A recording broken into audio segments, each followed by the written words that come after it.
Hi, I'm David with EV World News. We're talking about electric vehicles, green energy, and the stock markets. And I'm back today on a Thursday with our founder and chief editor, Bill Moore. How's it going today, Bill? I'm here. That's a good thing. All right. It looks like my technical issues from yesterday, if people were watching yesterday, that was pretty abysmal. I was really lagging behind in the show. It was all on my end. And yeah, so I think we've got those issues cleared up today. I'm hoping. Fingers crossed. Yeah, we'll see where we get. All right, let's start out. Let's go ahead and let's discuss the electric ferry boat. So electric ferry boat, and this is really weird because I look at the picture. It's not a ferry boat. Yes, makes first crossing from Europe to Africa, cutting energy use by 80%. Now, you know, the thing is, this would be like, it's not even as far as going across Lake Superior, is it? To go across the Straits of Gibraltar? I mean, yeah, this impressive looking boat looks like something you'd go skiing behind. Yeah, I'm like, I'm just not sure about them calling it a ferry boat, but it certainly is electric, right? It is electric. It is a hydrofoil. It is built in Sweden and powered by the same battery that powers the Polestar electric car. So I mean, it's a prototype, right? It's a demonstration of concept. They do, by the way, they refer to it as in the article as a ferry. I just called it a power boat because that's an actual fact, really kind of what it is. They do have a ferry type version of this that they're operating in Sweden, Stockholm. But still, it's a milestone for sure. You know, when you look at the very first transocean, you know, over the water air flights, you know, was in a between England and France, for example, you know, Balario, you're back in what, 1909 or something like that, or the very first solar-powered airplane to fly from Europe to Africa, flew the very same route, right? You go down to the very tip of Spain, and then you take that little short 24 nautical mile crossing over to an island just off the coast of Morocco, right? Sirte or Sirta or something like that. But it's a first. It goes from one continent to the other. So yeah, I thought it was worth reporting. You know, congratulations to them. I would have loved to have been on that boat, but you know. Oh, so it was on hydrofoils. Yeah, it's a hydrofoil boat. Yeah. So that's why it used 80% less. It was an efficiency improvement of 80% over the photographic boat, the conventionally powered photo boat that was following them. Used something like the equivalent of $100 worth of fuel. They used the equivalent of about, I think, is what, $10. Yeah, $10 worth of electricity. Now they point out, by the way, that when they got over to the island on the African side, the Port Authority gave them their electricity free so they could make the trip back. So it didn't actually cost them that, but that's what the equivalent would have cost them to do it. So interesting. And one of the things was the hydrofoil system. They describe it as a magic pill for motion sickness. It uses sensors to detect the waves, wind, and current to adjust the hydrofoils up to 100 times per second, delivering a ride that feels more like flying than boating. And that's kind of, you know, an interesting concept there. I mean, you know, like we look at like the sea gliders, you know, the aircraft. Mm-hmm. It's like, it's really, you know, it's interesting, some of these concepts using wind and water to make some of these things a reality. Yeah. Some of that I think is actually greater or more significant than the fact that the boat's electric. Well, no, I would agree. Right. But the thing is, you couldn't do that with a conventionally powered boat, because how do you get the prop shaft down into the hydrofoils, right? Mm-hmm. You can't do it. It's got to be electric, or maybe pump, you know, high pressure water jets or something through it. But this was, you know, just put a little prop back there. And in fact, I saw a really interesting video This guy took a rubber raft, probably was actually heavy plastic, but had a raft, and then he put a little top on it, and then he took a weed eater, right? Thing you go around and you trim the weeds with. He took the plastic spinner, right, off of the thing that cuts the grass, and he put a little prop there instead. And he mounted that to the back of the rubber dinghy, and that's what he was propelling it with. He built a little rack, like an oar lock, and the thing sits in there, and he used his weed eater to propel his. So there's all kinds of really interesting things you can do with this technology that wouldn't be possible with internal combustion engine. Which brings me, of course, this brings up then the attack over the weekend from, where these, 160 some drones launched out of these fake cargo containers. Yeah. And attacked and destroyed 41 Russian strategic bomber and support aircraft, which those are crazy expensive aircraft. Well, they're priceless. They are priceless because they are no longer built or made. So it can't, like Russia can say, hey guys, would you bring me some more bombers, right? Roll some out of the factory. They don't. There's no tooling. Those are old. Yeah, those are old Soviet. Soviet aircraft that they thought were safe. One of those bases. Listen to this. One of those bases was the equivalent of the distance between New York City and Los Angeles. Right. Away from the border. Yeah, and they thought they were safe, right? I mean, and interestingly, it came on a Sunday. And it came on the very day that the new commanding general, or whatever his rank is, took charge of the Russian forces on his very first day at work, right? So and what I thought was interesting is you look at those containers, which they weren't real shipping containers. They were mocked up to look like real shipping containers. And so what happened, and I got to look, I said, you know what? They've got these solar panels on top, and they look like a 20-foot shipping container. Oh my God, I hope I didn't give them the idea with my quick bike project. There you go. That's probably where they got it. Because it looked like a quick bike. The drones were probably powered by vape batteries too. Who knows? Well, who knows what they didn't have to go very far. They had to travel about a mile, and they go and pick out, the bomber or the AWACS, plane or cargo plane, whatever they wanted to take out. And it's crazy that they were able to put that together. And what they hit 4 bases at the same time, but it's the one that was 4,000 kilometers away that was the most impressive. But they hit another one up in Murmansk. Yeah, exactly. And that was pretty crazy as well. And then you heard about the hitting the base in Vladivostok. Oh no, I didn't hear about that one. Now this was I think this was just a military supply center or something, but they hit one in Vladivostok. Now I'm guessing that was probably out of some kind of a ship offshore or a cargo vessel that had been maybe they put one of those shipping containers in and launched it from there. It's a different world. What electric drones and electric power aviation is doing is remarkable. Well, I know some of the things that Ukraine's done with even electric bikes, at night, using them with night vision goggles, and the bikes being silent so they can go quickly. That's pretty fascinating how, just the difference in sound. Now, if you had an electric tank, the thing would still be shaking the earth, right? A bike isn't exactly shaking the earth. Yeah. But that's kind of one bike noise of a motorcycle. Yeah, one bike and a guy with a couple of drones on his backpack. One guy on a bike could take out a tank. Yeah. No, it's really wild how some of this stuff has come about. And it's come up with all these new uses for old anti-aircraft technology.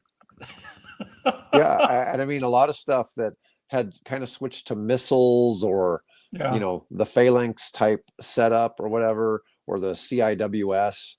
and now there's all kinds of new systems, but a lot of those systems are shipboard, right? And so now they're going to have to be adopted to land uses and units having somebody carry a shotgun, you know, Yeah, like they're skeet shooting. right. Yeah, it's interesting Yeah, to it's see. completely Yeah, different. chicken wire on everything. Yeah, yeah. Yeah. It's a different world. All right, let's move on Yes, to please. the wheels on the bus go around. Everybody loves a yellow school bus, right? Yeah. I'm quoting the last candidate for Six, president. what was it? 6 million miles? Yeah. So a company called First Student has surpassed 6 million miles driving electric school buses. It's funny because I get people all the time. It's like, well, you can't use an electric bus, or whatever. And it's, Oh, yes, you it's, can. it's really funny.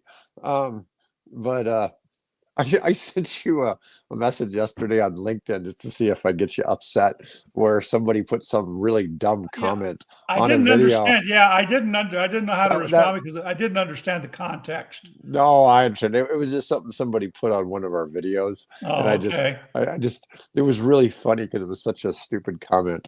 Um, anyways, but First Student operates 450 electric school Yeah. buses and has logged more electric miles than any other school transportation provider in North America. And this is kind of an interesting picture because we talk so much about the grid. From a grid perspective, you look at this as a V2G opportunity, a Yeah. vehicle to grid opportunity, but look at all these chargers, all these buses, all Yeah. these chargers. And I don't know if these are I'm assuming they're just level 2 chargers. I'm sure they're not level uh, 1 or level 3. well, there I can't tell you. I do know that and because they sit for the period of time they do, Mhm. generally from what, 5 o'clock at night till 7 o'clock in the morning. They probably Mhm. don't need.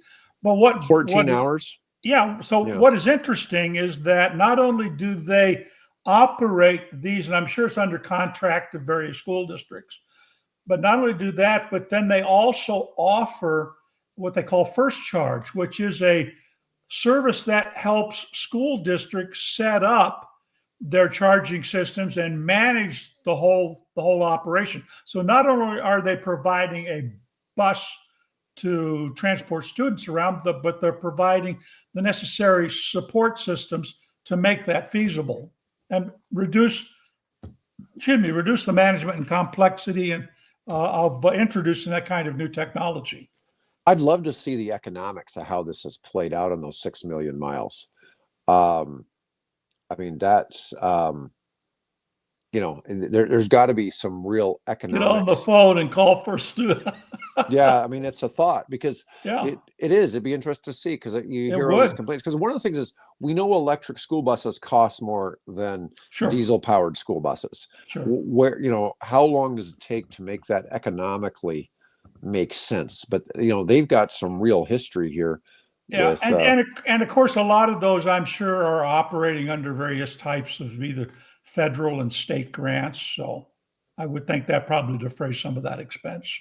right, right. Oh, I'm sure there's been some support for that, but I'm just stating that it's a different kind of topic. All right. Well, So, if we take the Candela boat as an example, right? mhm, That would, they were saving, that boat saved 80% of the energy. mhm. Why wouldn't the buses be the same thing? I would suspect they're probably pretty close to that in terms of the It's, amount of energy that it costs. And by the yeah, way, the efficiency. I just posted an article on the cost of fueling a gasoline car versus an electric car and the savings for all of the 50 states. Oh, It's really interesting. Most of the states, Nebraska is actually one of the lowest, which surprised me. We would here in Nebraska, we'll save about $6,700. Some states are saving 10 to 15 grand in their mhm. costs to power their vehicles over. I think it's a 10-year period of time. I think that's what they're talking about in that. So it's essentially, you check it out. It would maybe you demonstrate some of the economics that would apply also to the buses. Yeah, I'm sure. All right, let's talk about tuber. Okay, Yeah. so What is tu tuber? I wasn't in on that conversation yesterday, yeah, folks. so Oh, it's tuber. what? So Tesla cannot get a trademark or on the name robotaxi, and they can't get a trademark on cybercab. Right. Okay, and so they put a trademark on just Tesla robotaxi. Right. I think they need to trademark tuber. Tuber. Car looks like a potato, Right. and it's the Tesla. Everybody, even if you're ordering a taxi or a Lyft, you're saying Uber, right? So Right. this is going to be Tesla's Uber. So let's Okay. call it tuber. Everybody, let's hash mark that Yeah, everybody and hashtag tuber. get that going, right? We're from Yeah. now on, it's going to, hey, why don't we get a lawyer and we'll trademark it? Then they'll have to buy it from us, right, Dave? There you go. Right. There we go. Thank you. Yeah. Hashtag tuber. Okay. Hashtag tuber. Yes. So that's our new thing. Okay. So we announced this yesterday, but June 12th, which is a week from today. There we go. We're getting some people getting in here. All right. So it's going live next week. Now they're only going to have 10 rolling around Austin. Like I was saying with Mike yesterday, I suspect these are going to be on limited pathways initially. Probably running from the airport to, some some hotel district or something like that. Yeah.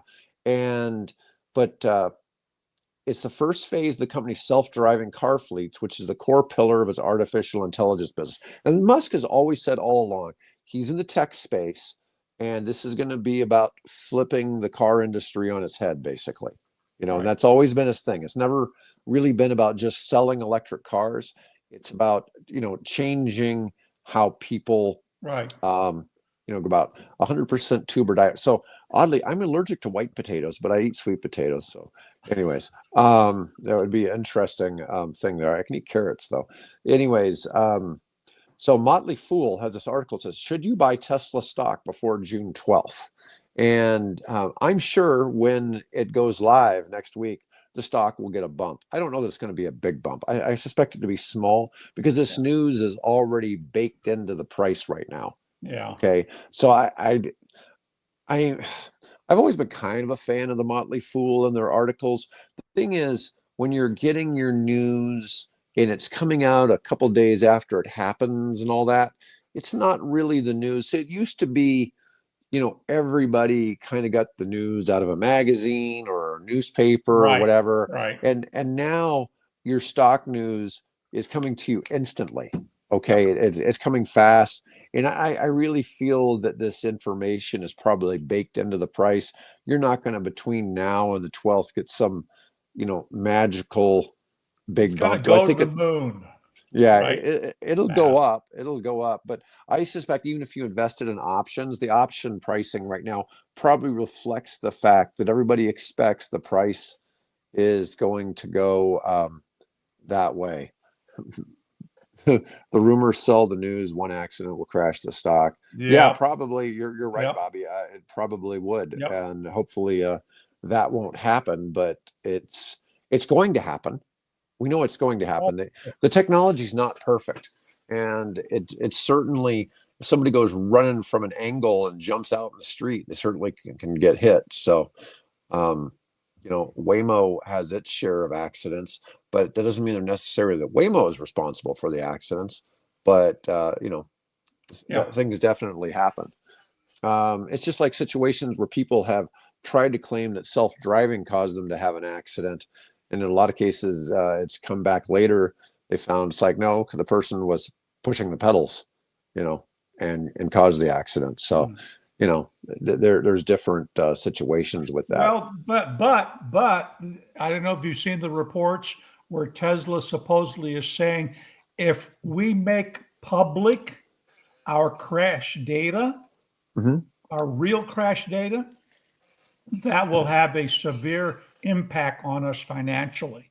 So there's something below the surface that they're not wanting to make public, especially now at the launch, because this is what, you're right, this is what Tesla and Musk are counting on to be their savior, Mhm. to keep that stock up, because we're not a car company, we're not an OEM, we're an robotics, autonomous, technology driven company. Mhm. And that's their vision. That's what they hope to become. Uh, but they've had apparently some things happening that, they haven't wanted to be. Well, we know, for example, there's a lawsuit against a class action, I think, lawsuit against their advancing the odometer reading so that the warranty expires sooner. That's being claimed. So there's some things going on below the surface that maybe Tesla would not be all that happy to get out and become public. Crash data appears to be one of them. Well, and that's, the thing is, they're a public company. And there's a lot of things that public companies do differently than one that's privately held, because they have different responsibilities. The responsibilities are to the shareholders of the company, and that can be a bit of a challenge. All right, Bill, why don't we talk about this America's Electric Vehicle Surrender? And you can talk about that article here for a minute. This is an article that was published in Foreign Policy.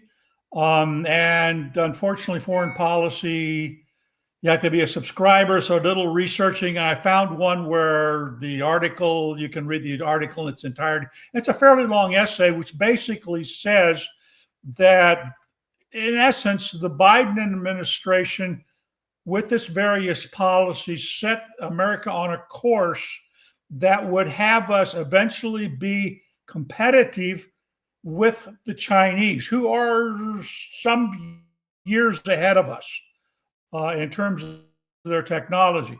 And so it was setting us up for that to happen. And of course, what's happened now is with the big, beautiful bill that's being, debated in Congress, is that is going to do away with many, or try to do away with many of the policies that were incorporated into the various initiatives that the Biden administration implemented during its 4 years.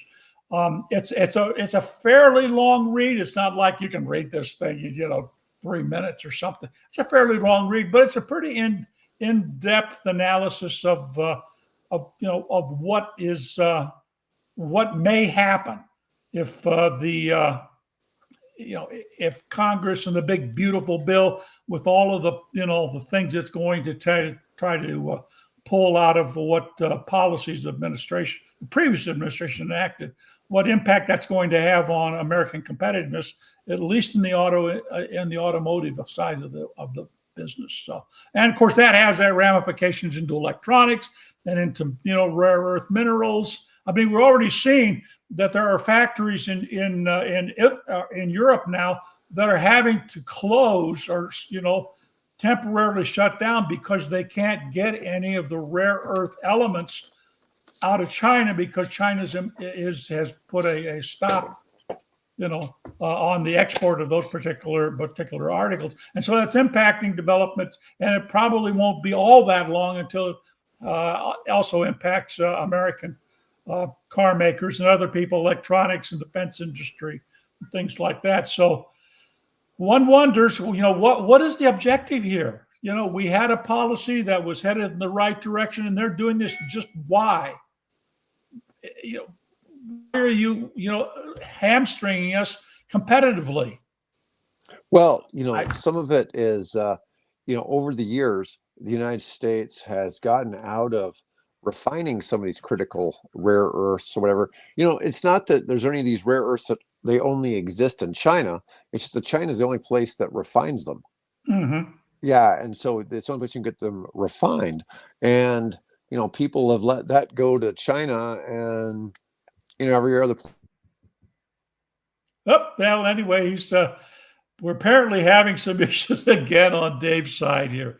But anyway, if you go to the website, and you'll find a link to this particular foreign policy article, although it's not in the Foreign Policy magazine, but the link will take you to another site that has repeated. It's a really good read, and it's a very thought-provoking read, at least from my limited perspective. So I'm not a scholar, so check it out if you want to have some.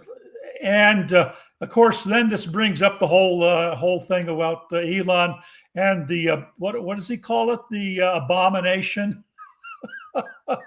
the bill that's trying to be passed by this big beautiful bill, which he says kill the bill. Have you seen the photograph of Musk dressed up in that yellow skin tight outfit that was worn, in the original movie Kill Bill? Oh no, I haven't. Yeah, seen he's that. there he's there standing, with his head on this body, dressed like what's her name? That was the Yeah, star. I know who you're thinking of, but I don't know Right. her Yeah. name. Anyway, in the Kill Bill series, so that's what he said. Here, what was it, 2 days ago? He said, let's kill the bill. And apparently, he's getting senators, behind him on that. So we'll see what happens. Oh God, Yeah. I don't want to correct me anytime I use that phrase. Tell me not to use that phrase, because I've heard that so much from the guy sitting in the Oval Office right now. Right? Yeah, I don't know what phrase that is. We'll see what happens. Oh, yeah. Well, you just never Anyway, know. yeah. All right. But it's interesting to see some of the stats. I mean, China's producing 60% of the world's EVs and 80% of the batteries. The batteries. Yeah, and the U.S. is just so far behind. It's just really hard to fathom where some of this is going. Now, at the end of the Biden administration, there were 200 planned EV and battery supply chain projects worth 184 billion, especially concentrated in the Midwest and Southeast, making a name called the Battery Belt. Yep. And some of this is getting canceled. I had somebody that reached out to me a few days ago that had one of those loans that apparently Jigger had pushed through at the end. Right. And the new guy has canceled it, and his looks like a pretty interesting thing. But it was another one of these things that kind of like Nevi, it's going to take years for it to come to fruition. And now they're canceling all that Nevi money for charging infrastructure. Right. Yeah. But this guy is doing infrastructure for like autonomous trucking and stuff like that. Yeah. And Nevi, by the way, is National Electric Vehicle Infrastructure, just in case but might be familiar with the acronym. Dave, you keep disappearing on me. Oh, is it your phone or is it me? But anyway, yeah. So, where am I going to go until I get Dave back? So anyway, yeah. So this is really a good article. I don't want to keep repeating myself on that, but again, I keep asking myself, why is it that we would want to hamstring American industry and competitiveness? For an outmoded system? We're already 5 to 10 years behind the Chinese. Now you want to throw us back to 1950s and tail, the tails on the cars and, what's going on? Why are we doing this, Congress? Yeah. All right, let's see. But it is interesting to see all these different, things that they're changing. But, the U.S. has got to do something to protect the auto industry, and, this isn't it. No. So, nope. All right, let's talk about invest in steam engines. That's all right. Well, actually, there is a really interesting new engine technology that is maybe the 21st century version of a steam engine. I forget the name of the thing, but I'll have to go look it up and maybe post it in the comment field below. But it's a very, very interesting technology that is kind of like a steam engine, but isn't a steam engine. It's really fascinating. All right, so we had an article about SMRs around the world. Yes. Let's just see here. Now, this is the thing. Small modular nuclear reactors, they don't exist much at the moment. So this is a map, and this is you have this one up here, the check mark, and this one with the check mark. Those are operational SMRs in the world. There's one over here, it says under construction, one down here in Southeast Asia. It looks like maybe Vietnamish under construction. Although I don't think Vietnam has anything. There's something here, looks like maybe Kazakhstan or still, no, that's still in Russia. Yeah, I can't quite make out the map. So what do Yeah. dollar signs mean? What, money devoted? Yeah, the funding is secured to build something that looks like Iran, or some nation that's right Yeah, above it. one of the stands. Yeah. Yeah, or one of the stands. And then all the dollar signs in gray are pre-investment. And there's a bunch of them all around the US, all around Western Europe. You got one way up here at the top of Finland, or maybe that's Norway. It's hard to say. Norway and Finland connect up there. Yeah, and it's also, by the way, part of Russia up there. True. Yeah. You've also got a couple here in Canada. Then it says planning stage. I'm aware of a lot more that are in planning than what it's showing on this map. Oh, it says there's one under construction down in Brazil. So, is that Brazil or Argentina? It's right on the border, isn't it? Oh, I'm sorry. It could be Argentina. Could also be Uruguay, but I don't think it is. Okay, this sits right in the middle there. But anyways, yeah. So an SMR is a small modular reactor. It's something that's 300 megawatts or smaller. And generally, now our reactor that we had here, I think was only 300 or 400 megawatts. The one that was north of Omaha, right? The Fort Calhoun reactor. Fort Calhoun facility, yes. Yeah, but it was not classified as SMR. So one of the features of it being modular, it's like modular homes. They're going to be built in a factory, and they're going to be shipped to be the same, going to all kinds of different locations, and then they'll be fueled at the location.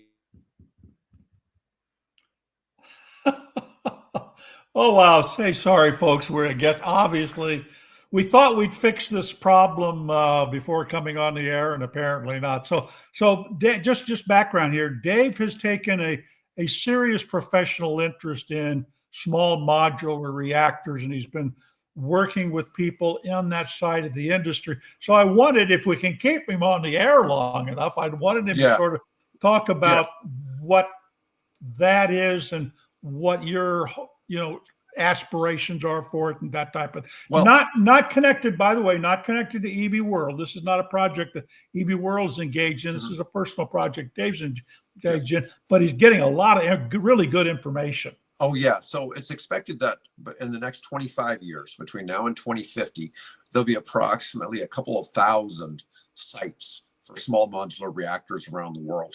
And a lot of these are in places where it's impractical to have other technology. The fourth generation nuclear is considered to be inherently safe. The reactors cannot melt down. It has to do with the way the uranium is used and treated. But one of the things is a lot of the places where it would be replacing coal, bunker fuel, diesel use, a lot of it will be industrial applications. And hopefully by the time 2050 rolls around, fusion will be a real thing. But fusion's always 25, 30 years in the future. Yeah. And it has been that way for the last 30 years. Right. Or longer. And it keeps being, like 3 decades away. It seems like there's real advances happening in that space. But even if they do come to fruition, there'll be grid scale reactors, more like a gigawatt, that'll be able to produce nuclear really cheaply. But the nuclear energy really, on the inexpensive side, the SMRs aren't always super cheap compared to wind and solar, but what they are is they're 100% Yeah, they're efficient. base Yeah. load. Yeah, and they would replace mainly fossil fuels. So this is where they'd be going into places where fossil fuels like islands and they'd be used possibly. I don't know about data centers. I get asked all the time about data centers. Now, some of the companies, one of the big things right now, you have companies like Amazon, Google, Meta, Microsoft. They're all investing in nuclear companies. And one of the reasons is because they know that the energy needs are great for all their data centers. Yeah. So that's a big rush. And there's different sizes of small modular reactors, anywhere from, I had a thing yesterday, somebody sent me they're doing 1 megawatt reactors. Wow. That'd probably sit in the file cabinet, wouldn't it? Yeah, it would be small. It would only be 1 megawatt. It would be about 2 cubic meters. Yeah. So you figure 10 cubic feet, 20 cubic feet of space. I mean, it's not really, shoot, I could Basically, probably I could just about get my arms from end to end on it. Yeah, you could sit it in the middle of a substation. Yeah. Yeah. You could put it in a closet. I mean, it's not, that's not going to be very big at all. So that's definitely a different size. But there's a whole bunch of companies like Kairos Power got a bunch of investment and commitment from Google. Oklo has it was kind of his initial financial backing was by Sam Altman from OpenAI. OpenAI, yeah, and the current Secretary of Energy is on the board of directors for Oklo. There's one called Saltfoss, and let me see, they're being backed by Bill Gates, Peter Thiel, and some other guys. Has an agreement with Samsung to build ships. They're going to call it a power barge, and they're going to place 2 to 8 of these on a ship and put these in different locations. So it'd be sort of like portable storage by boat. TerraPower was founded by Bill Gates. Another one, X Energy, has had a lot of investment by Amazon, and that's a lot of the reason why nuclear has been such a big deal lately. All right, I want to talk about the World EV Sales Report. So this is kind of interesting because Tesla has kind of been the leader, and all of a sudden they've dropped to number 3. Behind Geely. Yeah. So the far and away the leader, and this is for April sales worldwide, way out, far and away, nobody else is even close. Is BYD, the Chinese company that's 8% owned by Berkshire Hathaway here in Omaha. Not any longer. Did they divest? They sold. Wow. Yeah, they sold. Oh, okay. I did not realize that. Okay. Well, they sold 346,000, almost 347,000 cars in April. Geely did this number 2, Geely did 94,000. So that's a little more than a fourth, of what they did. And that's 94,000. Tesla only did 82,000. Less than Geely. Yeah. So Geely owns Volvo. So Volvos are sold in the U.S. And Polestar too. Yeah. Yeah. Polestars are sold in the U.S. As well as a bunch of Chinese brands within their national market. Yeah. Yeah. Number 4 was Wuling, another Chinese EV maker. 56,000. Wuling, however, is partnered with General Motors. Okay. Nice. And number 5 was Volkswagen. Number 6 was BMW. Number 7 was Leap Motor, which is another Chinese company. Number 8 was Xpeng, which is a Chinese company. Number 9 was Li Auto, which is a Chinese company. And number 10 was this little company called Toyota. Yeah. I mean, that's the reality of. And what you don't see is General Motors, other than Wuling, of course, but you also don't see Ford Motor Company on there. You don't see Chrysler on there. They weren't even in the top 20. The No, US companies weren't even in they the top weren't in the 20. top 20. No, that's what I found surprising. Shoot, Skoda was number Yeah. 20. Skoda sold more EVs than in April than Ford, GM, or Chrysler. Yeah. Hyundai was number 15. Mercedes was number 13. It lists Volvo as 14. Now, I don't know maybe if that's Volvo trucks, because we know Volvo is part of Geely, but it lists Volvo separately here. Yeah. Audi made the list. Denza made the list. Denza is owned by BYD, I think. Well, they were founded by BYD and Mercedes back in the mid 2000s timeframe. Yeah. I mean, 25% of the world's cars last year sold were electric. Yeah. And, it's really interesting to see that the US big three automakers aren't even in the top 20 for April. So very telling. Well, and part of that is there's a couple of stories that came out that when you look at when they there's a AAA, I think, and it did surveys of American buyers. How likely are you your next car to be electric? Back 4 or 5 years ago, it was something like 40% said that they were going to take and their next car would be electric.